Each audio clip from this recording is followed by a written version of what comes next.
إن الحمد لله نحمده ونستعينه ونستغفره ونعوذ بالله من شرور أنفسنا ومن سيئات أعمالنا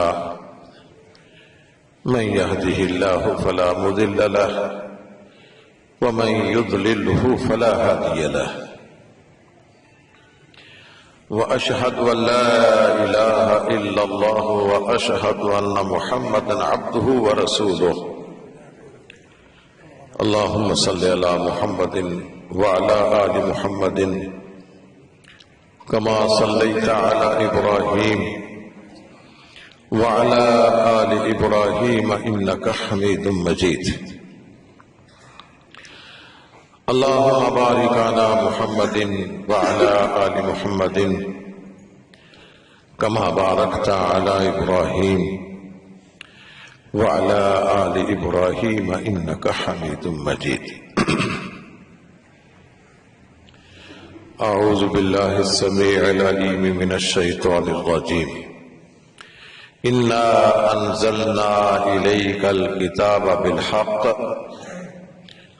لتحكم بين الناس بما أراك الله ولا تكن للخائنين خصيما معزز حاضرین و عزیز طلبہ، یہ آیت کریمہ رسول اللہ صلی اللہ علیہ وسلم کے بارے میں ہے۔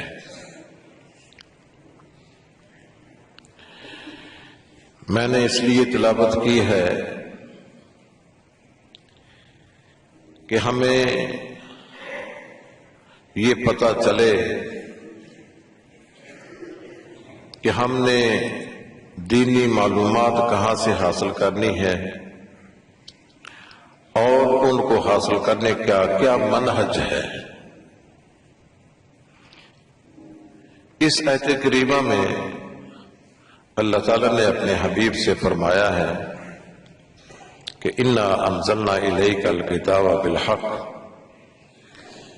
ہم نے یہ کتاب آپ پر جو اتاری ہے وہ حق کے ساتھ اتاری ہے۔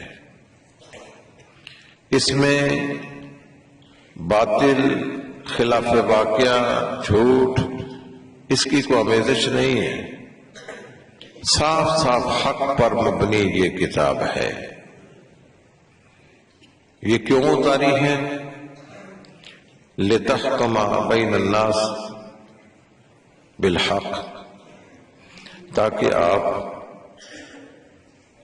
لوگوں کے درمیان حق کے ساتھ فیصلہ کریں۔ کیسے فیصلہ کریں؟ بِمَا أَرَاكَ اللَّهُ، جس طرح اللہ نے آپ کو سمجھایا ہے، جس طرح اللہ نے آپ کو تعلیم دی ہے، جس طرح اللہ نے آپ کو بتلایا ہے۔ امام بخاری رحمہ اللہ تعالی انہوں نے اپنی صحیح میں الجامع الصحیح، یہ صرف حدیث کی کتاب ہی نہیں ہے بلکہ زندگی گزارنے کا پورا منہج اس میں موجود ہے، پورا طریقہ کہ ہم نے زندگی کیسے گزارنی ہے۔ ایک زندگی گزارنے کے لیے انسائکلوپیڈیا جسے کہتے ہیں،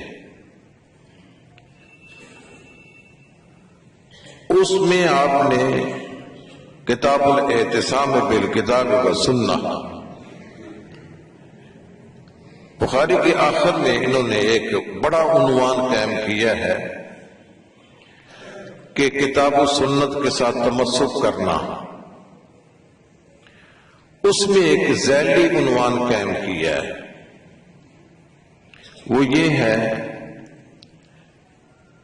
کہ ما کان النبی صلی اللہ علیہ وسلم یسأل ما لم ینزل علیہ الوحی، کہ رسول اللہ صلی اللہ علیہ وسلم سے جب کبھی ایسی بات کا سوال کیا جاتا جس کے بارے میں کوئی وحی نہیں اتری ہوتی تھی، یعنی آپ کو اس سوال کا جواب دینے کے لیے آپ کے پاس وحی نہیں ہوتی تھی، تو کیا کہتے؟ لا ادری، کہ مجھے پتا نہیں ہے، یا یوں کہتے لم یجب حتی ینزل علیہ الوحی، آپ خاموشی اختیار کرتے یہاں تک کہ آپ کے پاس وحی آ جاتی۔ تو اس کا مطلب یہ ہے ہمارے پیغمبر خود اس بات کے پابند سے کہ آپ کسی بات کا جواب اپنی رائے سے، اپنی قیاس سے نہ دیں۔ امام بخاری نے آگے یہ الفاظ بیان کیے ہیں، لم یقل برأی ولا بقیاس، کہ آپ اس سوال کا جواب اپنی رائے، اپنے قیاس سے نہیں دیتے تھے، آپ صاف صاف کہہ دیتے بھی مجھے پتا نہیں ہے، یا آپ خاموش رہتے حتی ینزل علیہ الوحی، یہاں تک کہ آپ پر وحی نازل ہوتی۔ تو اس کا صاف صاف مطلب یہ ہے کہ ہم نے جو زندگی گزارنی ہے وہ ہم نے وحی کے مطابق گزارنی ہے، اس میں ہم نے اپنی مرضی نہیں کرنی ہے۔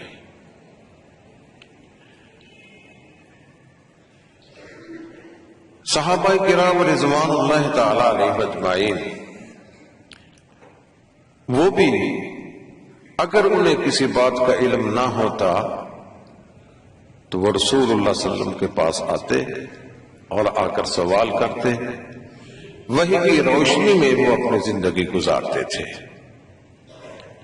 اس کا نتیجہ یہ نکلا ہے کہ اللہ تبارک و تعالیٰ نے انہیں دنیا میں ہی اپنی رضامندی کا سرٹیفکیٹ عطا کر دیا ہے، رضی اللہ عنہم ورضوا عنہ، اللہ ان سے راضی ہو گیا اور وہ اللہ سے راضی ہو گئے۔ اب یہ بات کہ رسول اللہ صلی اللہ علیہ وسلم جب آپ سے کوئی سوال کیا جاتا تو آپ خاموشی اختیار کرتے، وحی کا انتظار کرتے اور یہ کہہ دیتے کہ مجھے اس بات کا علم نہیں ہے۔ اس میں انسان کی اپنی توہین نہیں ہے کہ انسان کہے کہ اتنا بڑا نبی ہو کر کہتا ہے کہ مجھے اس بات کا علم نہیں ہے۔ ہم لوگ کبھی کبھی یہ کام کر لیتے ہیں، ہم سے اگر سوال کیا جائے تو ہم اپنی عزت کو رکھنے کے لیے، بلکہ جھوٹی عزت کو رکھنے کے لیے اپنی طرف سے بات کر دیتے ہیں، لیکن اللہ کا پیغمبر ایسا نہیں تھا۔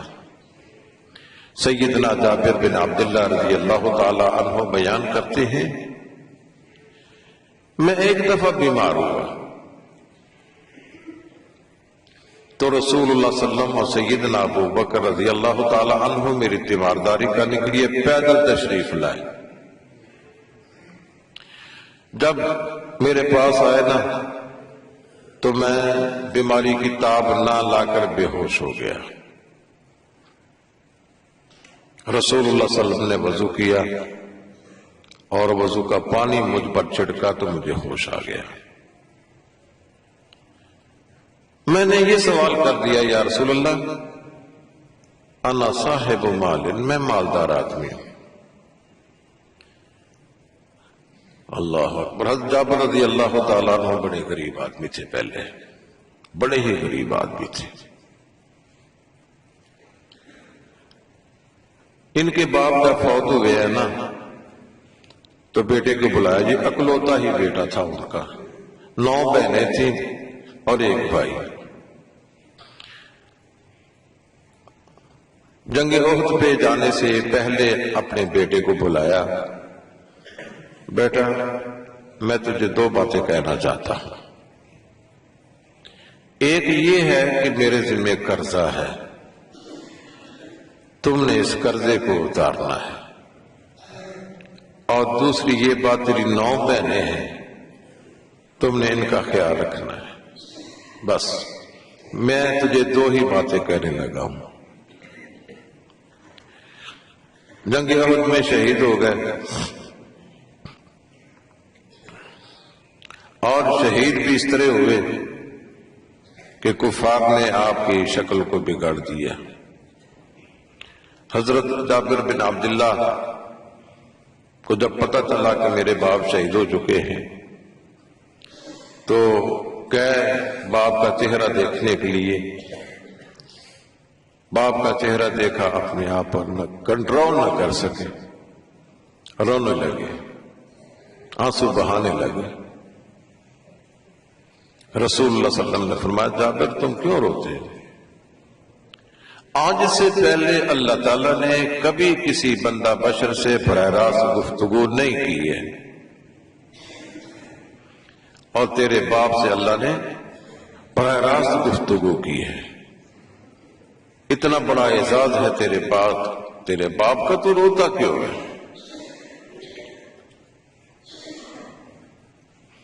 حضرت جابر بن عبداللہ کو اپنے باپ کے قرض اتارنے کی فکر ہوئی۔ یہودیوں کی کھجوریں تھیں جو باپ کے ذمے تھیں۔ حضرت جابر نے یہ پیشکش کی، بھئی تم میرا سارا ہی باغ لے لو، میرے باپ کا قرضہ چھوڑ دو۔ وہ بنیا قسم کے لوگ تھے،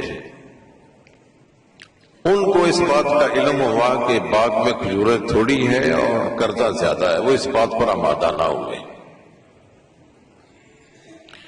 رسول اللہ صلی اللہ علیہ وسلم نے فرمایا کہ جابر تم باغ کی کھجوریں توڑو اور ہر کھجور کی جنس الگ الگ رکھ دینا۔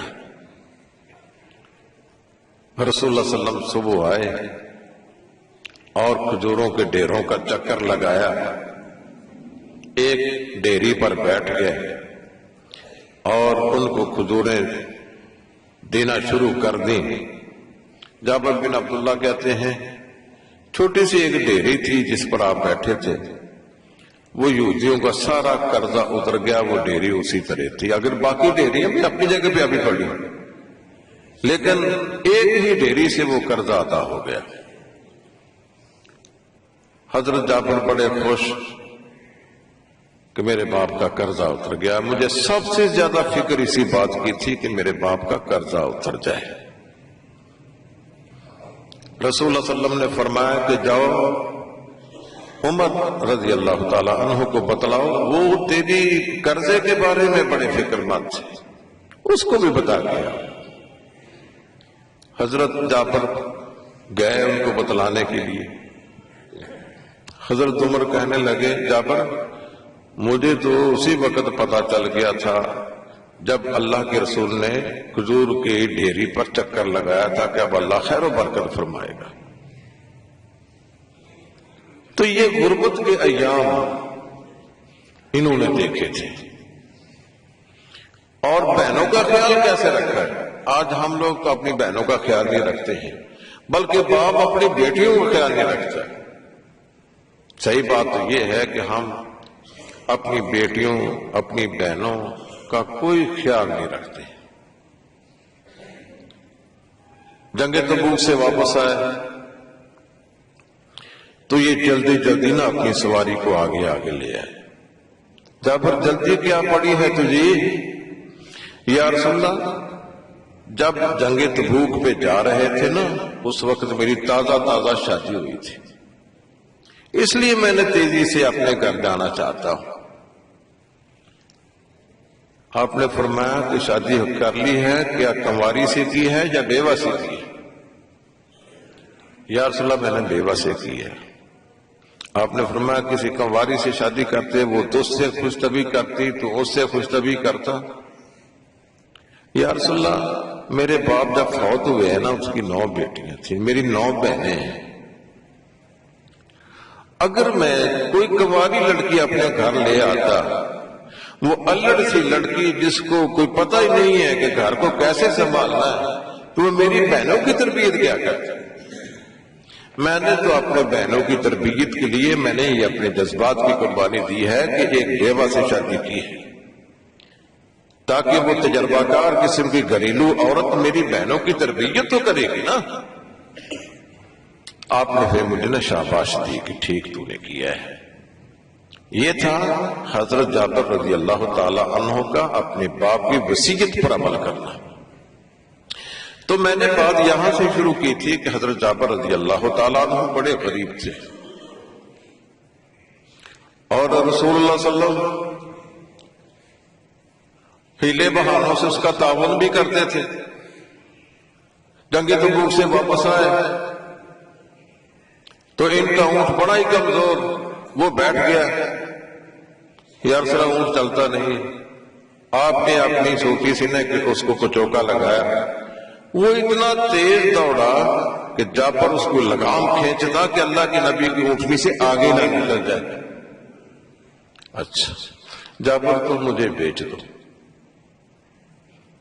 یا رسول اللہ میں نے بیچ دیا، لیکن ایک شرط ہے۔ کیا؟ کہ اس اونٹ پر بیٹھ کر میں مدینے جانا ہے، وہاں جا کر میں نے آپ کے سپرد کرنا ہے۔ کوئی بات نہیں، آپ وہاں جا کر دے دیں۔ مدینہ گئے، اونٹ رسول اللہ صلی اللہ علیہ وسلم کو دے دیے۔ تو اگلے دن وہ آئے اس اونٹ کی قیمت لینے کے لیے۔ میں یہ عرض کر رہا تھا کہ رسول صلی اللہ علیہ وسلم اپنے صحابہ کا بڑا خیال رکھتے تھے۔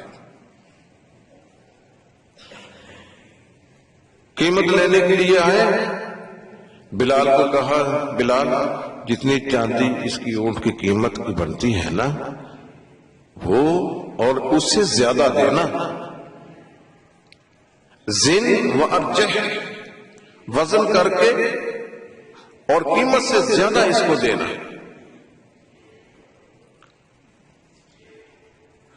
رسول صلی اللہ علیہ وسلم نے بلال کو کہہ دیا، ان کو قیمت ادا کر دی گئی اور قیمت سے کچھ زائد دے دیا گیا۔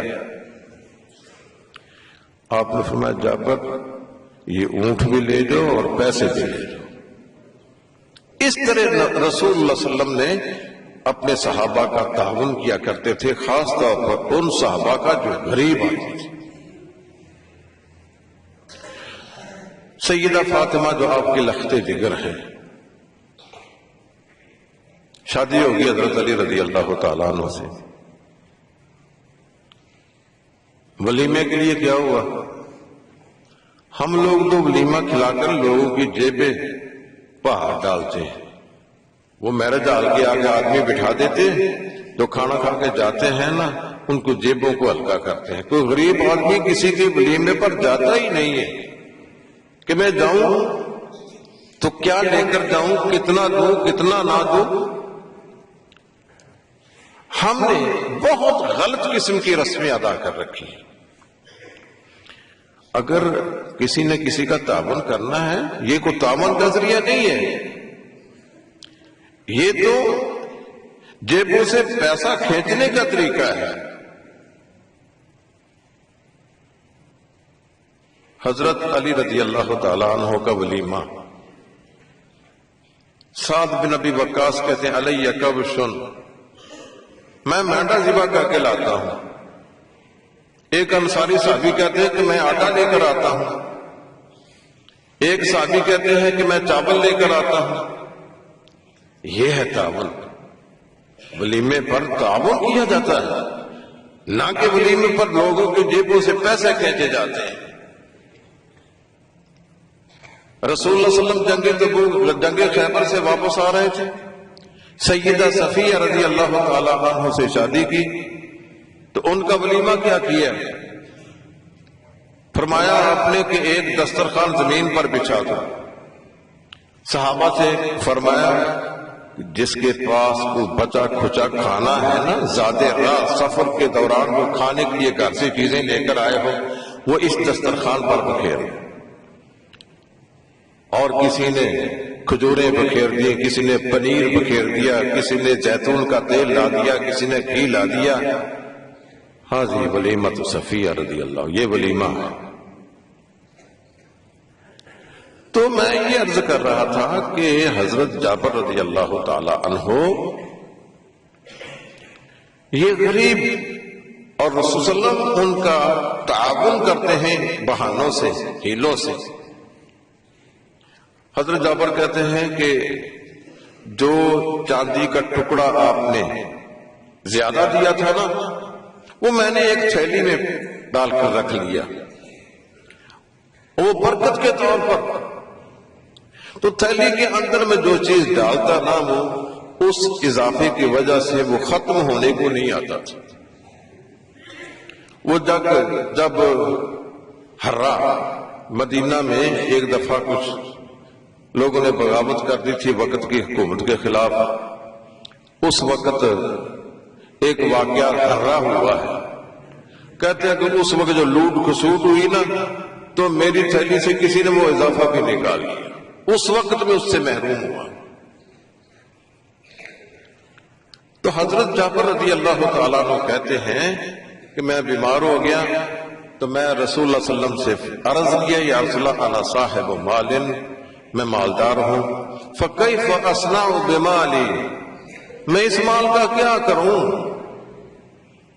میں چاہتا ہوں کہ صدقہ خیرات کر دوں، آپ بتائیں کہ میں اپنے رشتہ داروں میں کس طرح بانٹوں، کیسے دوں؟ بات یہاں سے چلی تھی کہ اللہ کے رسول اگر آپ کے پاس وحی کا علم نہ ہوتا تو خاموش ہو جاتے۔ حضرت جابر نے سوال کیا کہ میں مال کے بارے میں کیا کروں، آپ خاموش ہو گئے۔ اور جب آپ پر وحی طاری ہوتی تھی نا، آپ پر ایک خاص کیفیت طاری ہو جاتی تھی۔ آپ جس طرح ایک دنیا سے انسان غافل ہو جاتا ہے اور آپ کے رنگت بدل جاتی، یہ جو ہے قرآن میں آتے انا سنلقی علیک قولا ثقیلا، یہ قول ثقیل بڑا بھاری بھرکم ہوتا تھا۔ حضرت زید بن ثابت کہتے ہیں کہ ایک دفعہ آپ لیٹے ہوئے تھے تو آپ کا سر میری پنڈلی پر پڑا ہوا تھا، یہ ران پر تھا، وہی نازل ہوئی۔ تو وہی کا بوجھ اتنا کہ مجھے خطرہ محسوس ہوا کہیں میری ران ٹوٹ نہ جائے۔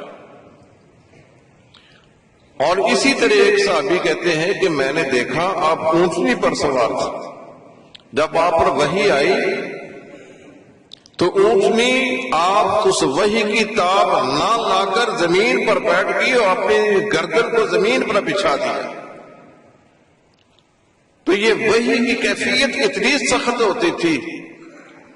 حضرت جابر کہتے ہیں کہ آپ پر وحی کی کیفیت طاری ہوگی، میں پہچان گیا کہ آپ پر وحی نازل ہو رہی۔ فرشتہ وحی اپنی وحی مکمل کر کے چلے گئے تو آپ نے پھر یہ آیت پڑھ کر سنا دی، یوصیکم اللہ فی اولادکم للذکر مثل حظ الانثیین۔ مال کو کیسے آپ نے دینا ہے، یہ نہیں کہ آپ بڑے بیٹے کے نام لگوا دیں، بیوی کے نام لگوا دیں، رشتہ داروں کو محروم کرنے کے لیے آپ کسی کو دے جائیں۔ فرمایا کہ یوصیکم اللہ فی اولادکم للذکر مثل حظ الانثیین، پورا ایک ضابطہ اتار دیا، اس کو ضابطہ وراثت کہتے ہیں کہ کس طرح تم نے اپنے مال کو تقسیم کرنا ہے، اپنی مرضی نہیں کرنی ہے۔ یہ ضابطہ میراث جب اتار دیا گیا، آخر میں اللہ نے فرمایا تلک حدود اللہ، یہ اللہ کی حدیں ہیں۔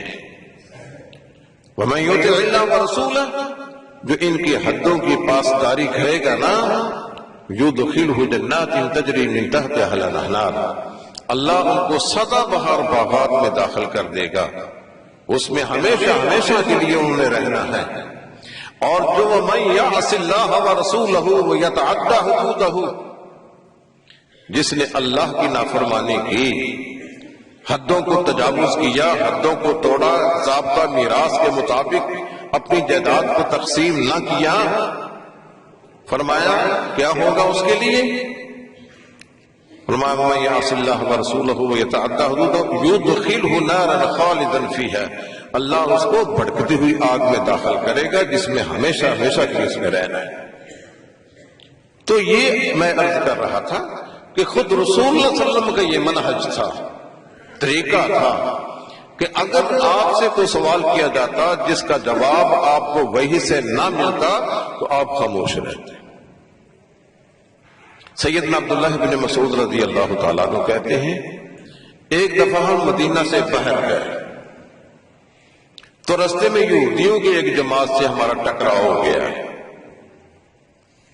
انہوں نے کہا اس سے ایک سوال کرو، ایسا سوال کرو جس کا یہ جواب نہ دے سکے۔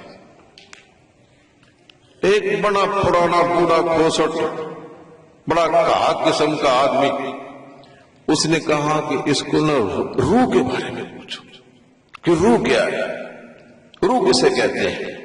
وَيَسْأَلُونَكَ عَنِ الرُّوحِ۔ عبداللہ ابن مسعود کہتے ہیں کہ رسول اللہ صلی اللہ علیہ وسلم خاموش ہو گئے، جواب نہیں دیا حتیٰ ينزل علیہ الوحی، پھر آپ پر وہ کیفیت طاری ہوگی وحی والی۔ جب وہ کیفیت ختم ہوئی تو آپ نے جواب دیا وَيَسْأَلُونَكَ عَنِ الرُّوحِ قُلِ الرُّوحُ مِنْ أَمْرِ رَبِّي، یہ روح میرے رب کا امر ہے۔ دنیا زور لگا رہی ہے، سائنسدان زور لگا رہے ہیں اس روح کی حقیقت کو معلوم کرنے کے لیے، لیکن آج تک ان کو کوئی سرا ہاتھ نہیں آیا ہے کہ روح کیا چیز ہے۔ وَمَا أُوتِيتُم مِّنَ الْعِلْمِ إِلَّا قَلِيلًا، پر تھوڑا بہت علم ملا ہے، لیکن روح کی حقیقت اور اس کی تہ تک پہنچ جائے یہ نہیں، کسی کو نہیں پتا، یہ اللہ کا امر ہے۔ تو رسول اللہ صلی اللہ علیہ وسلم خود اگر آپ سے کوئی سوال کیا جاتا آپ خاموش رہتے، کوئی جواب نہ دیتے، زیادہ سے زیادہ یہ بھی کہہ دیتے کہ لا ادری، بھی مجھے پتا نہیں۔ رسول اللہ صلی اللہ علیہ وسلم سے سوال کیا کہ یا رسول اللہ آپ بتائیں یہ زمین ہے نا، یہ دھرتی، ای البقاء خیر و ای البقاء شر، اس زمین میں سے کون سا خطہ جو ہے وہ بہتر ہے اور کون سا خطہ بدتر ہے؟ یہ سوال ہوا۔ آپ نے فرمایا لا ادری، مجھے پتہ نہیں۔ بھئی اس میں کون سی انسلٹ ہے، کون سی حد تک ہے انسان کی اگر وہ یہ کہہ دے کہ مجھے پتہ نہیں پتہ، علم اللہ کو ہے۔ آپ نے فرمایا لا ادری، مجھے پتا نہیں۔ جبرائیل آئے گا نا میرے پاس، وہ جو نبیوں کو وحی لانے والا ہے نا، اس کو بڑا علم ہے۔ کتنے انبیاء آئے ہیں، کتنے نبی آئے ہیں، وحی لانے پر وہ مامور، اس کے پاس بڑا علم ہے۔ جب وہ آئیں گے نا میں ان سے پوچھوں گا کہ اے جبرائیل مجھ سے یہ سوال ہوا ہے، میں نے تو صاف صاف کہہ دیا کہ لا ادری، مجھے پتا نہیں۔ جبرائیل آئے، پوچھا جبرائیل بتاؤ ای البقاء خیر و ای البقاء شر؟ جبرائیل نے بھی ہاتھ کھڑے کر دیے، لا ادری یا رسول اللہ مجھے پتا نہیں۔ رب العالمین کے پاس جب کبھی بات کرنے کی اجازت ملے گی نا، وہاں یہ تو نہیں ہے ہر کوئی اٹھے اور بات کرنی شروع کر دے۔ وَلَا يَتَكَلَّمُونَ إِلَّا مَنْ آذِنَ لَهُ الرَّحْمَنُ، اللہ جب اجازت دے گا بات کرنے کی تو پوچھ لیں گے۔ ہماری سکت، ہماری ہمت نہیں ہے کہ اللہ سے جا کر بات کرے۔ گئے، اللہ نے اجازت دی بات کرنے کی، عرض کیا کہ آپ کے حبیب کو یہ سوال ہوا ہے، تو انہوں نے کہا کہ لا ادری۔ انہوں نے مجھ سے پوچھا تو میں نے بھی کہہ دیا کہ لا ادری۔ میں آپ سے سوال کرتا ہوں اے رب العالمین، آپ ہی بتائیں ہمیں کہ کون سا خطہ بہتر ہے اور کون سا بدتر ہے۔ اللہ تبارک و تعالیٰ نے جبرائیل کو بتلا دیا، اور جبرائیل علیہ السلام نے آ کر رسول اللہ صلی اللہ علیہ وسلم کو بتلا دیا۔ آپ نے فرمایا اے السائل، اس سائل کو تلاش کرو نا جس نے یہ سوال کیا تھا۔ آپ نے فرمایا کہ خیر البقاء مساجدها وشر البقاء اسواقها، بہترین خطہ یہ اللہ کی مسجدیں ہیں اور بدترین خطہ یہ بازار ہے۔ یہ اللہ کا ذکر ہوتا ہے یہاں، اور یہاں لوگوں کو بتایا جاتا ہے کہ ہم نے کیسے زندگی گزارنی ہے، پڑھانے کا سلسلہ جاری ہے۔ یہ خیر البقاء خطوں میں سے بہترین خطہ ہے، اور بدترین خطہ یہ بازار جہاں جھوٹی قسمیں، جھوٹ، فراڈ اور لوگوں کی جیبوں پر ڈاکے ڈالے جاتے ہیں۔ شر البقاء اسواقها، یہ تو تھے رسول اللہ صلی اللہ علیہ وسلم کی ذات گرامی۔ آپ کبھی آپ نے اپنی رائے سے، اپنے قیاس سے جواب نہیں دیا تھا، یہ بات پکی ہے۔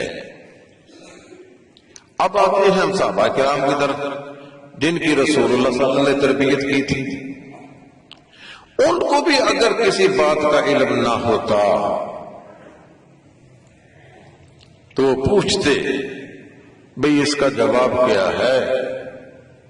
فَاسْأَلُوا أَهْلَ الذِّكْرِ إِن كُنتُمْ لَا تَعْلَمُونَ، اگر تمہیں کسی چیز کا علم نہیں ہے نا تو اہل ذکر سے پوچھ لو، اہل علم سے پوچھ لو۔ رسول اللہ صلی اللہ علیہ وسلم کے دور میں ایک واقعہ ہوا، جنگ پہ گئے مجاہدین، سردی کا موسم، پانی تو وہاں ہوتا ہی نہیں ہے، کبھی کبھار پانی مل جاتا ہے، اور رات کو ایک آدمی کو احتلام ہو گیا، ٹھنڈی رات، ٹھنڈی ہوا، بارش پڑ رہی ہے، سر پر زخم ہے، خون بہہ رہا ہے۔ اس نے مسئلہ پوچھا بھی میں نے نہانا ہے، کیا کروں گا؟ تو ایسے حالات میں اللہ کے رسول کی اجازت ہے کہ جب پانی کے استعمال کرنے سے کسی زخم کے بڑھ جانے کا، بیماری کے بڑھ جانے کا اندیشہ ہو تو تیمم کر لیا جائے۔ تیمم جس سے حد سے اصغر سے ہے، بے وضو انسان ہو جائے، پانی نہ ملے تو وضو سے تیمم کیا جا سکتا ہے۔ اسی طرح غسل کرنا ہے، پانی ہے نہیں، اگر ہے تو اس کے استعمال سے تکلیف ہوتی ہے، بیماری بڑھنے کا اندیشہ ہے، تو پھر بھی تیمم کر لیا جائے۔ حد سے اکبر اور حد سے اصغر سے پانی کی بجائے تیمم کر لیا جاتا ہے۔ انہوں نے کہا بھئی نہیں، نہانا ہی پڑے گا، تیرے لیے تیمم جائز نہیں ہے۔ اس نے کہا چلو ٹھیک ہے جی۔ وہ پانی سر پہ ڈالا، ٹھنڈک تھی، سردی پڑ رہی تھی، وہ زخم پر پڑا، زخم بگڑ گیا، خراب ہو گیا، اس کی ڈیتھ ہو گئی، مر گیا بیچارہ۔ رسول اللہ صلی اللہ علیہ وسلم سے اس بات کا تذکرہ ہوا، آپ نے کہا الحمدللہ، اللہ ان کو مارے، وہ اس کی جان کو لے بیٹھے ہیں۔ ان کو چاہیے تھا کہ اگر ان کو کسی بات کا علم نہیں تھا یہ پوچھ لیتے، اپنی مرضی سے کیوں مسئلہ بتلایا، اس کی جان کیوں لی ان لوگوں نے؟ قاتلہم اللہ، اللہ ان کو مارے۔ اس لیے میرے بھائی، اگر ہمیں کسی بات کا علم نہیں ہے تو آپ کسی اہل علم سے پوچھ لیں، اپنی طرف سے کوئی بات نہ کریں۔ یہ نبی کریم بلکہ انبیاء کے بعد اگر کسی کا علم ہے تو وہ ابو بکر صدیق رضی اللہ تعالیٰ عنہ کا علم ہے۔ انبیاء کے بعد سب سے زیادہ عالم ابو بکر صدیق رضی اللہ تعالیٰ عنہ۔ ان کے پاس ایک دادی آتی ہے کہ میرا پوتا فوت ہو گیا ہے، کیا مجھے اس کی وراثت سے کوئی حصہ ملے گا؟ حضرت ابو بکر صدیق نے کہہ دیا کہ لا اجد لک فی کتاب اللہ شیئا، بڑھیا، اللہ کی کتاب کی میں نے تلاوت کی ہے، مجھے تو اس میں کوئی حصہ نہیں ملتا ہے، کوئی ذکر نہیں آتا ہے کہ کسی جگہ پہ تیرا حصہ مقرر کیا گیا ہو۔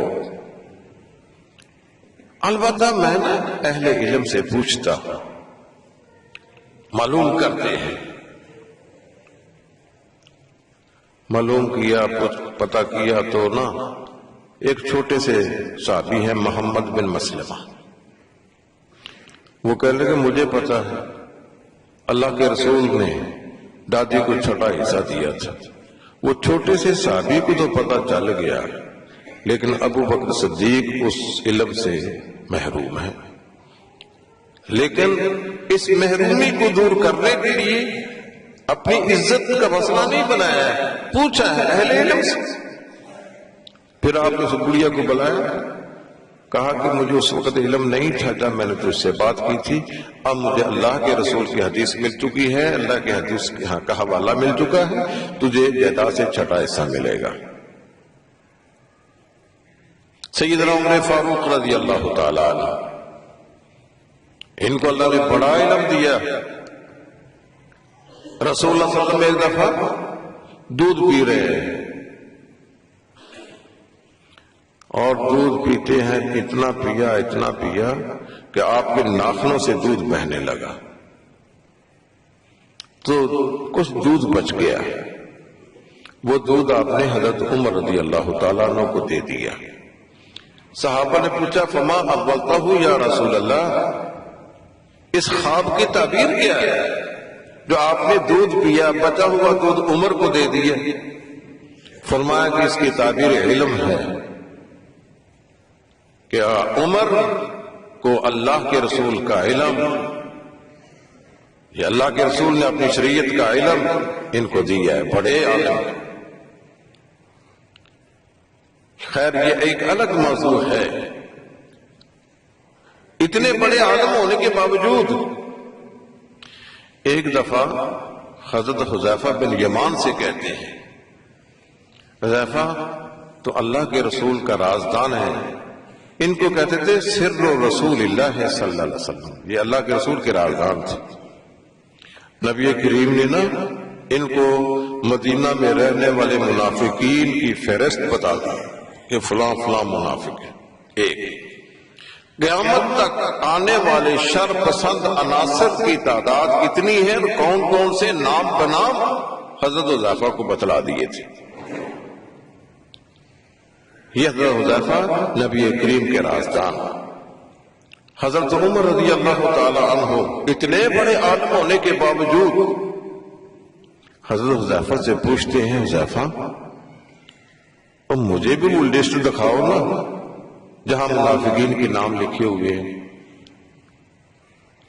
حضرت حذیفہ کہتے ہیں امیر المومنین آپ ہمارے آنکھوں کے تاج ہیں، سر کے تاج ہیں، لیکن یہ رسول اللہ صلی اللہ علیہ وسلم کا راز ہے، میں کسی کو دینے کے لیے تیار نہیں۔ اسی طرح حضرت انس رضی اللہ تعالی عنہ ایک دفعہ باہر گئے، گھر دیر سے آئے، ان کی والدہ ام سلیم وہ پوچھتی ہیں انس تم دیر سے کیوں آیا؟ امی جان مجھے اللہ کے رسول نے کہیں کام بھیجا تھا۔ کس کام بھیجا تھا؟ امی جان یہ اللہ کے رسول کا راز ہے، میں نہیں یہ بتانا چاہتا۔ اپنی ماں کو نہیں بتلایا، اللہ کے رسول کے راز کو میں نہیں بتلاؤں گا۔ یہ حضرت عمر رضی اللہ تعالی عنہ حذیفہ سے پوچھتے ہیں، وہ کہتے ہیں کہ یہ نہیں، یہ اللہ کے رسول کا راز میں اس فرشت میں آپ کے حوالے کر دوں، ایسا نہیں ہو سکتا۔ اگلی بات سنیے ذرا، وہ کہتے ہیں کہ ٹھیک اللہ کے رسول کا راز مجھے نہ بتلاؤ، یہ تو بتا دو اس فرشت میں میرا نام تو نہیں ہے، اس فرشت میں کہیں میرا نام تو نہیں ہے جو منافقین کی فرشت ہے؟ اتنا ڈر تھا ان کو اللہ تعالیٰ، کہیں میرا نام تو اس میں درج نہیں ہے۔ حضرت عمر رضی اللہ تعالی عنہ جب کوئی جنازہ آتا نا وہ دیکھتے کہ حذیفہ شامل ہوا جنازے میں کہ نہیں۔ اگر حذیفہ جنازے میں شامل ہوتا تو جنازہ پڑھا دیتے، جس جنازے میں حذیفہ رضی اللہ تعالیٰ عنہ شریک نہ ہوتے اس کا جنازہ ہی نہ پڑھاتے، اس کو پتا ہے کہ یہ کیوں شریک نہیں ہو رہا ہے۔ یہ اتنے بڑے عالم.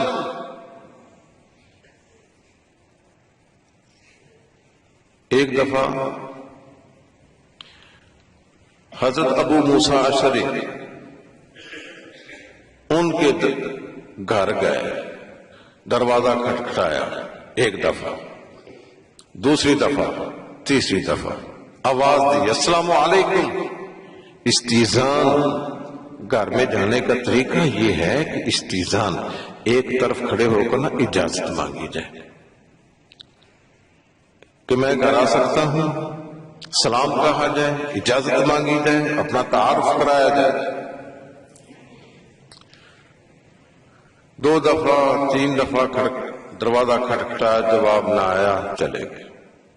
حضرت عمر رضی اللہ تعالیٰ عنہ اپنے کسی کام میں مشغول تھے. جب فارغ ہوئے باہر نکلے تو حضرت ابو موسیٰ اشعری جا رہے تھے. آواز دی ابو موسیٰ ادھر آؤ. دروازہ کھٹکھٹایا تھا، جی ہاں کھٹکھٹایا. تو پھر کیوں چلے گئے؟ اللہ کے رسول کا فرمان ہے کہ 1 دفعہ 2 دفعہ 3 دفعہ دروازہ کھٹکھٹاؤ، جواب نہ ہے واپس چلے جاؤ. میں چلا گیا. اچھا یہ اللہ کے رسول کا فرمان ہے تو مجھے کیوں نہیں پتا چلا اس بات کا؟ میں کیوں اس سے ظاہر رہا؟ حالانکہ آپ کو پتا ہے نا کہ حضرت عمر رضی اللہ تعالیٰ عنہ کا ایک پڑوسی تھا انصاری،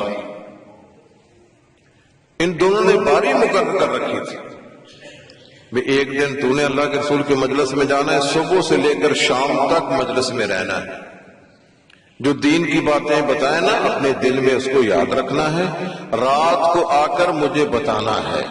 اگلے دن میں جاؤں گا، آپ اپنے گھر میں رہیں تو میں سارا دن رسول اللہ صلی اللہ علیہ وسلم کی خدمت میں رہوں گا، جو دین کی باتیں ہوں گی وہ میں آپ کو بتلاؤں گا. یہ تھا ان کا انداز علم حاصل کرنے کا، دینی معلومات لینے کا. تو کہتے ہیں کہ مجھ سے یہ اتنا آسان سا مسئلہ کیوں غائب رہا ہے؟ اچھا تمہارے پاس کوئی اس کا گواہ ہے کہ اللہ کے رسول نے یوں فرمایا؟ فرمایا کہ ہاں گواہ موجود ہے، میں بھی لے آتا ہوں. حضرت عمر کا رعب بھی بڑا تھا، رعب اتنا، رسول اللہ صلی اللہ علیہ وسلم فرماتے ہیں کہ حضرت عمر کو اللہ نے رعب اتنا دیا ہے، ہم تو بدماش آدمی رستے میں آتا دیکھ کر نا ہم ایک طرف ہٹ جاتے ہیں، وہ بدماش آ رہا ہے. لیکن ان بدماشوں کا سردار لعین ابلیس، رسول اللہ صلی اللہ علیہ وسلم فرماتے ہیں کہ حضرت عمر اگر کسی رستے پہ جا رہے ہو نا، ان کا رعب اتنا ہے کہ وہ ابلیس رستہ بدلنے پر مجبور ہو جاتا ہے، بجائے اس کے کہ عام رستہ بدلے. وہ ابلیس جو سردار ہے شرپسندوں کا، فتنہ گروں کا، وہ اپنا رستہ بدل لیتا ہے، وہ اور رستہ اختیار کر لیتا ہے. اتنا رعب. ابو موسیٰ اشعری کہتے ہیں جب مجھے انہوں نے یہ وارننگ دی نا تو میں کانپنے لگا بھی اب خیر نہیں ہے. میں پھر گیا ڈرتا ڈرتا محمد بن مسلمہ کو جا کر پوچھا. ہاں جا کر بیٹھے ہوئے تھے نا لوگ سارے، بھئی مجھے یہاں بتاؤ یہ مسئلہ کس کے، کوئی جانتا ہے اس کو؟ جو بوڑھے انصاری تھے نا انہوں نے کہا کہ چھوٹا سا بچہ ہمارا ہے، اس کو لے جو، اس کو پتا اللہ کے رسول سے اس نے سنا تھا. جا کر اس نے گواہی دی، تب جا کر ابو موسیٰ اشعری کی جان چھوٹی. تو یہ تھا ان کا. حضرت عثمان رضی اللہ تعالی عنہ، انہیں اس بات کا علم نہیں تھا کہ اگر کسی عورت کا خاوند فوت ہو جائے تو اس نے 4 مہینے 10 دن عدت گزارنی ہے، تو وہ کیا خاوند کے گھر میں گزارے گی یا وہ اپنے گھر چلی جائے؟ ہم اپنی سہولتیں دیکھتے ہیں نا، بیٹی کا خاوند فوت ہو گیا تو ہم اس کو میکے لے جاتے ہیں، اپنے ماں پاس لے جاتے ہیں، جی اب سسرال کے ہاں نہیں رہے گی، ہم اپنے پاس لے جاتے ہیں. حضرت عثمان کو اس مسئلے کا پتہ نہیں تھا کہ خامد جب فوت ہو جائے تو اس نے عدت کہاں گزارنی ہے۔ حضرت ابو سعید خدری رضی اللہ تعالی عنہ کہتے ہیں کہ میری اپنی بہن کا واقعہ ہے، ان کا خامد فوت ہو گیا، بلکہ باہر گیا اپنے غلاموں کی تلاش میں تو ان غلاموں نے ان کو قتل کر دیا۔ پوچھا کہ یا رسول اللہ میں نے عدت کہاں گزارنی ہے کہ میں اپنے گھر جا سکتی ہوں؟ میرے خامد نے تو کوئی ایک اجاڑ میں گھر ہے ان کا، تو وہاں تو مجھے خطرہ رہتا ہے، کوئی آتا جاتا بھی نہیں ہے۔ تو آپ نے فرمایا کہ ٹھیک ہے تو اپنے ماں باپ کے گھر چلی جاؤ۔ وہ کہتی ہے کہ ابھی میں اللہ کے رسول کے گھر کے برآمدے میں ہی گئی تھی تو آپ نے مجھے آواز دی کہ ابھی میرے پاس جبرائیل آیا ہے اور اس نے آ کر مجھے کہا ہے وہی عدت گزارو جہاں تمہیں تمہارے خامند کی وفات کی اطلاع ملی ہے۔ اپنے گھر میں، خامد کے گھر میں 4 مہینے 10 دن تم نے گزارے۔ تو آگے حضرت علی ہیں، ان کا بھی دیکھ لیں آپ۔ ان کا یہ موقف تھا کہ اگر کسی عورت کا خامد فوت ہو جائے اور وہ عورت حاملہ بھی ہو، حاملہ کی عدت ہے بچہ پیدا ہونے تک، اور فوت ہونے والی عورت کی عدت ہے 4 مہینے 10 دن، تو اب وہ 4 مہینے 10 دن والی عدت پوری کرے گی، جب بچہ پیدا ہونے تک وہ عدت میں رہے گی۔ حضرت علی یہ کہتے تھے ابعد الاجلین، جو مدت زیادہ ہے نا وہ گزارے گی، اگر حمل کی مدت زیادہ ہے تو حمل تک وہ عدت گزارے گی، اگر 4 مہینے 10 دن ہے تو پھر وہ 4 مہینے 10 دن وہ اگر لمبی تو وہ گزارے گی۔ اسے کہتے ہیں ابعد الاجلین۔ فریہ اسلمی ایک عورت ہے،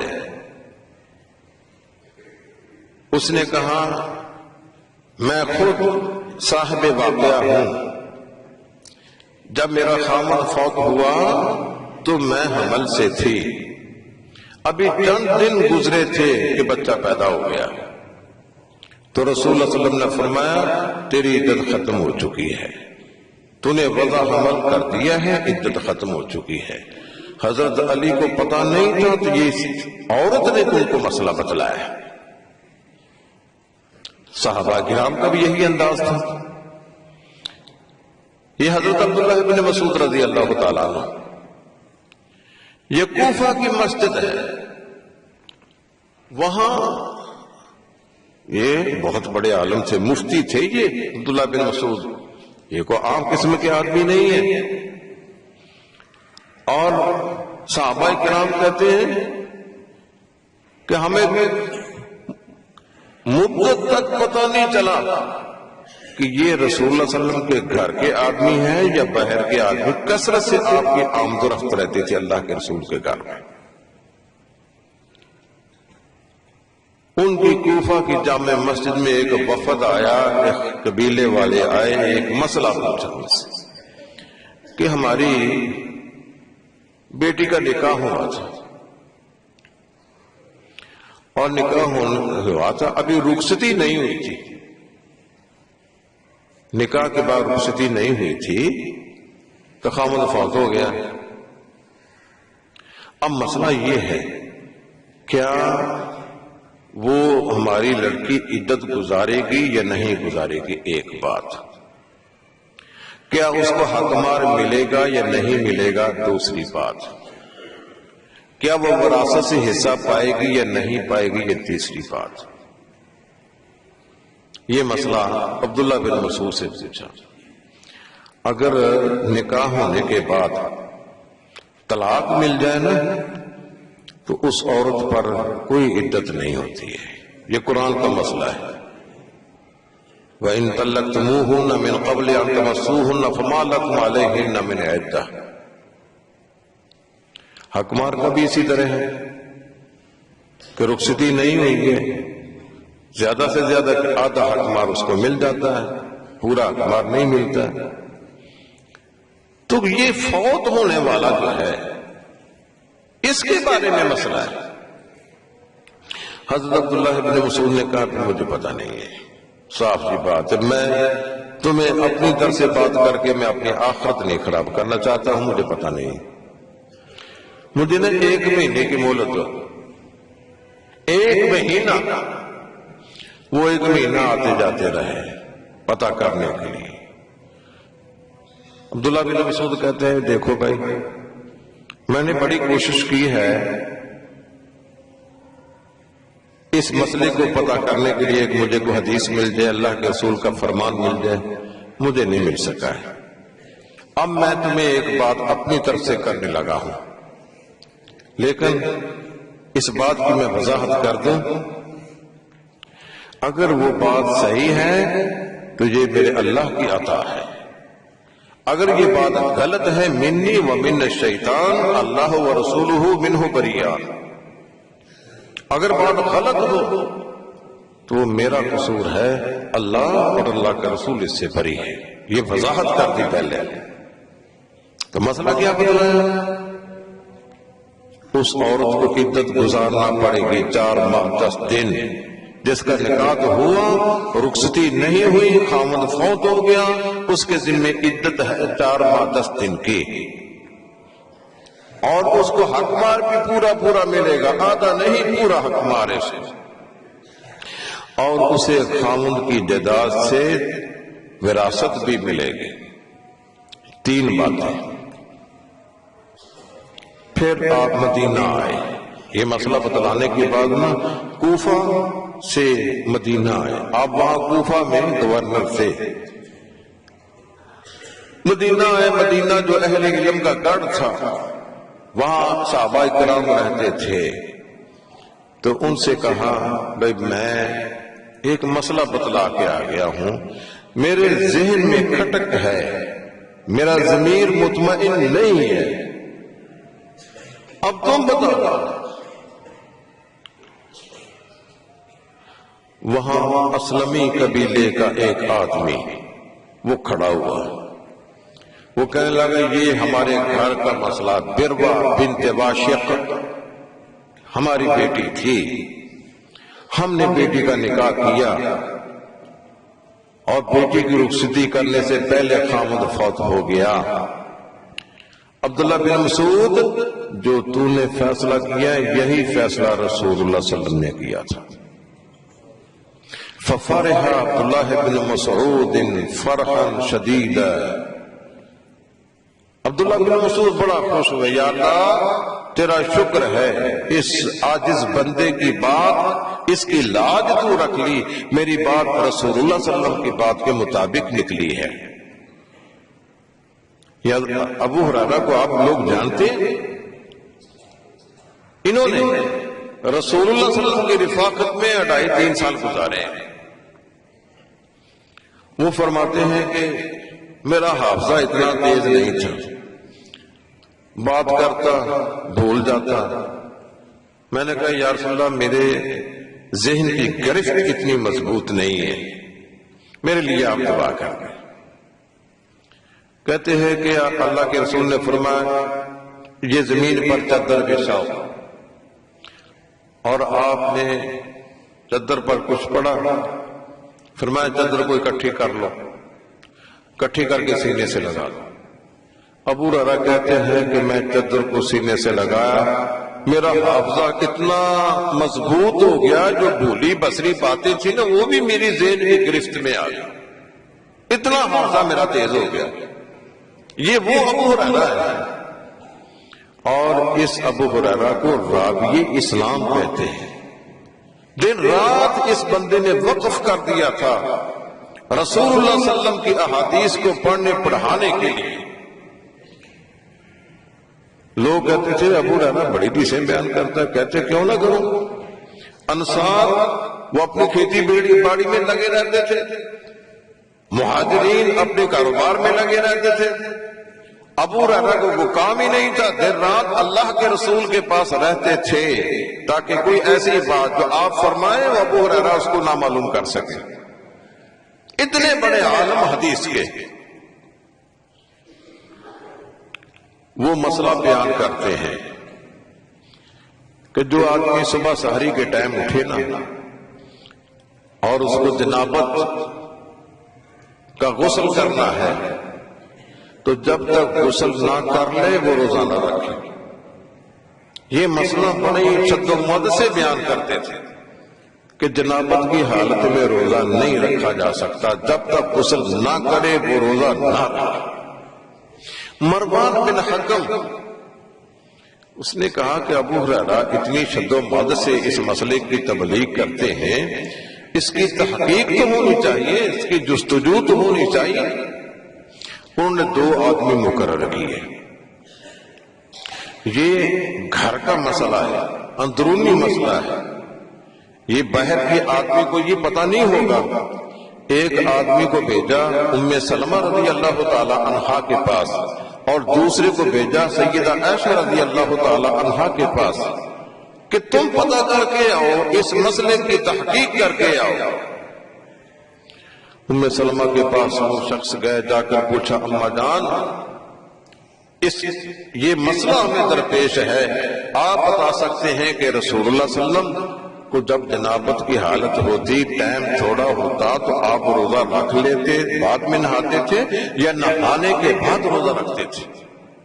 سیدہ ام سلمہ فرماتی ہیں اگر وقت تھوڑا ہوتا آپ روٹی کھا لیتے، پانی پی لیتے، روزہ رکھ لیتے اور بعد میں غسل کر کے نماز پڑھ لیتے تھے. حضرت عائشہ رضی اللہ تعالی عنہا کے پاس بھی گئے تو انہوں نے بھی اسی طرح بتلایا کہ بسا اوقات ایسا ہوتا تھا میرے پاس اللہ کے رسول آتے اور آپ کو نہانے کی ضرورت ہوتی، آپ نہائے بغیر کھانا کھا لیتے، روزہ رکھ لیتے، بعد میں نماز سے پہلے غسل کر کے نماز پڑھا دیتے. مسئلے کی تحقیق ہو جاتی ہے. جا کے مروان بن حکم کو دونوں نے رپورٹ دے دی کہ مسئلہ یہ ہے. مروان بن حکم نے بلا لیا ابو ہریرہ کو بھی. ابو ہریرہ ذرا آپ بڑی شد و مد سے یہ مسئلہ بیان کرتے ہیں، یہ 2 شخص آپ کے پاس بیٹھے ہوئے ہیں، یہ دونوں سیدہ ام سلمہ کے پاس گئے ہیں، سیدہ عائشہ کے پاس گئے ہیں اور مسئلے کی تحقیق کر کے آئے ہیں. ابو ہریرہ نے نا اس کو عزت کا مسئلہ نہیں بنایا، میں آپ کو منہج بتلا رہا ہوں کہ صحابہ کرام کا منہج کیا تھا دین کو حاصل کرنے کے لیے. یہ نہیں ہے کہ اوٹ پٹانگ جو کچھ آیا کہہ دیا. لوگ کہتے ہیں کہ یہ جو قرآن کی آیتیں ہیں نا 6666 ہے، جو حدیثیں ہیں نا یہ تقریباً 7-8 ہزار ہے. گنتی کی حدیثیں ہیں اور گنتی کی آیتیں ہیں، لیکن ہماری ضروریات بے شمار ہیں، بہت ضروریات ہیں. معاشرے کی اتنی ضروریات ہیں، محدود آیات، محدود احادیث بے شمار مسائل کو حل نہیں کر سکتی. اس لیے ضرورت ہے کہ ہم رائے، قیاس، عقل، فکر اس سے اپنے مسئلے بتلائیں. یہ جو فقہ کی کتابیں ہیں نا، یہ ہدایہ، شرح وقایہ، قدوری، کنز دقائق، اس کی بنیاد ہی یہی ہے کہ دنیا کے مسائل زیادہ، آیات محدود، احادیث محدود، وہ پوری نہیں ہو سکتی، کر سکتی ہماری ضروریات کو. اس لیے ضرورت ہے قیاس کرنے کی، ضرورت ہے رائے دینے کی، اپنی فکر کو استعمال کرنے کی. اسی بنیاد پر یہ کتابیں لکھی گئی ہیں. جبکہ ہمارا دعویٰ یہ ہے اليوم اکملت لکم دینکم واتممت علیکم نعمتی ورضیت لکم الاسلام دینا. دین کامل ہے، قیامت تک کے لیے کامل ہے، اور انسانی ضروریات سب دین میں سمو دی گئی ہیں. دنیا کی کوئی ضرورت آپ کو ایسی نہیں ہوگی جس کا حل آپ کو کتاب و سنت سے نہ ملے. امام بخاری نے اس چیلنج کو قبول کیا ہے کہ کوئی مسئلہ ایسا آپ کا دنیا کا ایسا ہو جس کا حل آپ کو کتاب و سنت سے نہ ملتا ہو، بتاؤ. امام شافعی یہ کہا کرتے تھے بتاؤ میرے پاس کوئی ایسا مسئلہ لاؤ اور میں تمہیں بتلاؤں گا، کتاب و سنت سے اس کا حل کر کے دکھاؤں گا. یہ ضرورت ہی نہیں ہے کہ ہم اس بنیاد پر کتابیں لکھیں کہ ہمارے کتاب و سنت سے مسائل حل نہیں ہوتے ہیں. اس لیے یہ بات سرے سے غلط ہے۔ حضرت ابو ہریرہ مروان کے پاس بیٹھے ہیں اور ان کو پتا چل گیا کہ میرا موقف غلط ہے، صحیح نہیں ہے، اللہ کی رسول کی تعلیمات کے مطابق نہیں ہے۔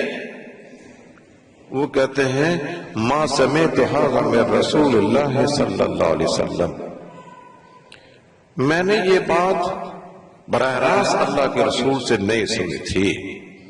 اخبرنی بذالک فضل بن عباس و اسامۃ بن زید، مجھے یہ بات فضل بن عباس نے بتلائی تھی یا مجھے اسامہ بن زید نے بتلائی تھی، ان کے بتلانے پہ میں نے آگے اس کی تشہیر کرنا شروع کر دی۔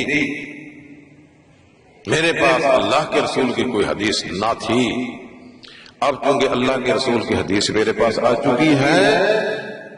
صحیح مسلم کے یہ الفاظ ہیں فرجع ابو ہریرہ عن ذلک، ابو ہریرہ نے اپنی بات سے رجوع کر لیا کہ میں اپنی بات سے رجوع کرتا ہوں، بات وہی صحیح ہے جو ام سلمہ نے بتلائی ہے، بات وہی صحیح ہے جو حضرت اما عائشہ نے بتلائی ہے، ابو ہریرہ کی بات غلط ہے۔ فرجع ابو ہریرہ عن ذلک، یہ تمام صحابہ کرام کا یہی مشن تھا۔ ان کو کوئی مشکل درپیش ہوتی تو فوراً رسول اللہ صلی اللہ علیہ وسلم کے پاس جاتے، اس کا حل کرتے، حدیث سے اس کا حل معلوم کرتے۔ یہ دیکھیں عقبہ بن عامر رضی اللہ تعالی عنہ بڑے جلیل القدر صحابی ہیں۔ عقبہ بن عامر وہ کہتے ہیں کہ میں مکہ میں رہتے ہوئے نہ ایک عورت سے شادی کی، میں نے اپنا گھر آباد کر لیا، ہم بڑی خوشی سے ہنسی سے بڑی زندگی گزار رہے تھے۔ ایک دن راستے میں ایک حبشہ کی رہنے والی کالی کلوٹی عورت وہ ہمیں ملی۔ وہ کہتی ہے عقبہ آپ کو معلوم ہے کہ جس عورت سے تو نے نکاح کیا ہے میں نے اس کو اور تجھے دونوں کو دودھ پلایا ہے، تجھے بھی میں نے دودھ پلایا ہے اور اس کو بھی میں نے دودھ پلایا ہے۔ اب یہ مسئلہ بھی ذہن میں رکھ لیں کہ دودھ پلانے سے وہ رشتے حرام ہو جاتے ہیں جو خون سے حرام ہوتے ہیں۔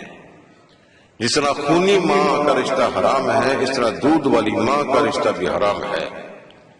دودھ والی ماں کا خامد اس کا باپ بن جائے گا، دودھ والی ماں کے بچے اس کے بھائی بن جائیں گے، اس کی بیٹیاں اس کی بہنیں بن جائیں گی، اس کے خامد کا بھائی اس کا چچا بن جائے گا، دودھ والی عورت کا بھائی اس کا ماموں بن جائے گا۔ وہی رشتہ جو خون سے قائم ہوتا ہے دودھ پینے سے بھی وہی رشتہ قائم ہو جاتا ہے۔ جو رشتے خونی حرام ہیں وہ دودھ پینے سے بھی حرام ہو جاتے ہیں، لیکن اس کے لیے دو شرطیں ہیں۔ ایک یہ شرط کہ وہ دودھ اس نے کم از کم 5 مرتبہ پیا ہو، اور 1 مرتبہ پینے کا مطلب یہ ہے کہ وہ اپنی مرضی سے چھاتی کو منہ میں لائے اور سیر ہو کر خود بخود چھوڑ دے۔ اگر چھینک آئی وہ چھاتی منہ سے نکل گئی، یا اچانک کوئی آدمی آیا اس نے ڈر کے مارے چھاتی چھوڑ دی تو یہ 1 مرتبہ نہیں بنے گا۔ وہ اپنی مرضی سے سیر ہو کر چھوڑ دے یہ 1 مرتبہ ہے۔ 5 مرتبہ اس طرح سیر ہو کر دودھ پیے، ایک شرط۔ اور دوسری شرط یہ ہے کہ وہ دودھ پینے کی مدت میں دودھ پیے۔ دودھ پینے کی مدت 2 سال ہے، 2 سال کے اندر اندر دودھ پیے، 5 مرتبہ پیے، تو پھر یہ رضاعت دودھ کی حرمت ثابت ہوتی ہے۔ اگر پتہ نہیں ہے 1 مرتبہ پیا، 2 مرتبہ پیا، لا تحرم المسۃ ولا المسۃان، 1-2 مرتبہ دودھ پینے سے حرمت قائم نہیں ہوتی ہے۔ اور کم از کم وہ دودھ جو ہو ایسا جس سے ہڈیاں پروان چڑھے، گوشت بنے، اس کی غذا بنے، وہ 2 سال کے اندر اندر ہے۔ ان کو بتلایا کہ دیکھو عقبہ میں نے تجھے بھی دودھ پلایا ہے، تیری بیوی کو بھی دودھ پلایا ہے۔ اب تم کیسے میاں بیوی کے حیثیت سے رہ سکتے ہو؟ تم تو دودھ کے بہن بھائی ہو۔ حضرت عقبہ کہنے لگے مجھے تو پتہ نہیں ہے، نہ میرے ماں باپ کو علم ہے، نہ لڑکی کو علم ہے، نہ لڑکی کے ماں باپ کو علم ہے، لیکن دیکھیں نا ایک کھٹک دل میں آ جاتی ہے، وہ کانٹا لگ گیا ہے دل میں، اس کو نکالنے کے لیے، اپنے کھٹک کو دور کرنے کے لیے اپنے گھوڑے پر سواری کی ہے۔ پتہ ہے آپ کو مکہ سے مدینے کا سفر کتنا ہے؟ 250 میل اور تقریباً 450 یا 400 کلومیٹر ہے۔ فوراً گھوڑے پر سوار ہوئے ہیں، یہ نہیں کہ اتفاق سے جب کبھی مولوی مل جائے گا میں اپنے مسئلے حل کروا لوں گا، فوراً مکہ روانہ ہوئے ایک مسئلے کو پوچھنے کے لیے۔ ساری رات سفر کیا، سر پر گھوڑے کو دوڑایا، صبح کی نماز کے وقت وہاں پہنچے مسجد نبوی کے پاس۔ رسول اللہ صلی اللہ علیہ وسلم نماز پڑھانے کے لیے گئے یا نماز پڑھا کر واپس آئے تو وہ مسجد کے دروازے کے پاس کھڑے تھے عقبہ بن عامر۔ عقبہ مکہ سے کیسے آنا ہوا؟ وہ بھی صبح کے وقت، رات سفر کرتے رہے، کیا کوئی اتنی ایمرجنسی تھی تجھے، ہنگامی ضرورت؟ یا رسول اللہ ہاں۔ کیا؟ کہتے ہیں کہ میں نے ایک عورت سے شادی کی، ہنسی خوشی گھر میں ہم زندگی گزار رہے تھے، ایک سیاہ فام عورت اٹھی ہے اور اس نے یہ کہا کر ارزاقکما، میں نے تم دونوں کو دودھ پلایا ہے۔ رسول اللہ صلی اللہ علیہ وسلم نے فرمایا کیف وقد قیل ہے، عقبہ اب اس کا کیا حل ہو سکتا ہے؟ اس نے بات کہہ دی ہے، اس کی بات کو مانو، اب اس کی بات کو تسلیم کرو، وہ صاحب واقعہ ہے، جھوٹ تو نہیں بولتی، اس کو کیا ملے گا جھوٹ بولنے سے؟ اس نے بات کہہ دی ہے، ٹھیک ہے۔ حضرت عقبہ نے پھر یہ نہیں سوچا ہے کہ یہ بیوی چھوڑنا بڑی مشکل ہے، خرچہ میں نے کیا ہے تو کیسے چھوڑوں، لیکن آتے ہی ففارقہا عقبہ، اور عقبہ نے آتے ہی اس کو چھوڑ دیا، جاؤ اپنے گھر، میرا تو سے کوئی تعلق نہیں ہے۔ فَنَكَحَتْ زَوْجًا غَيْرَهُ، اس نے بیچاری نے اور کسی خاوند سے شادی کر لی۔ تو بھائی صحابہ کرام کا تو یہ انداز تھا۔ حضرت عمر رضی اللہ تعالیٰ عنہ شام کے علاقے میں جاتے ہیں، اور اس سے پہلے عبیدہ بن جراح کو بھیجا ہے، وہ اپنی فوجیں لے کر ادھر پھرتے ہیں۔ حضرت عمر بھی وہاں چلے گئے، پتا چلا کہ ایک بستی میں طاعون پھیل گئی۔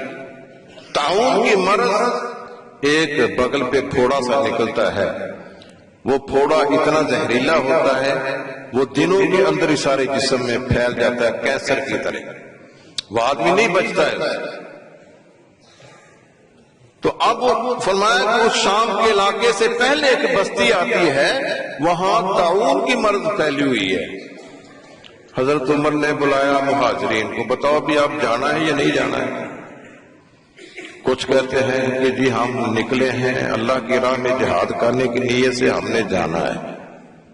کچھ کہتے ہیں کہ نہیں، تم اپنے فوج کو، اپنے دوستوں کو، اپنے لوگوں کو خام کا ہلاکت میں مت ڈالو، نہ جاؤ، لیکن کوئی فیصلہ نہ ہو سکتا۔ انصار کو بدلایا، انصار نے بھی اسی طرح بات کی، کوئی فیصلہ نہ کر پائے کہ جانا ہے یا نہیں جانا ہے۔ حضرت عمر کہتے ہیں کہ میرے دل میں بات آئی، چلو واپس چلتے ہیں۔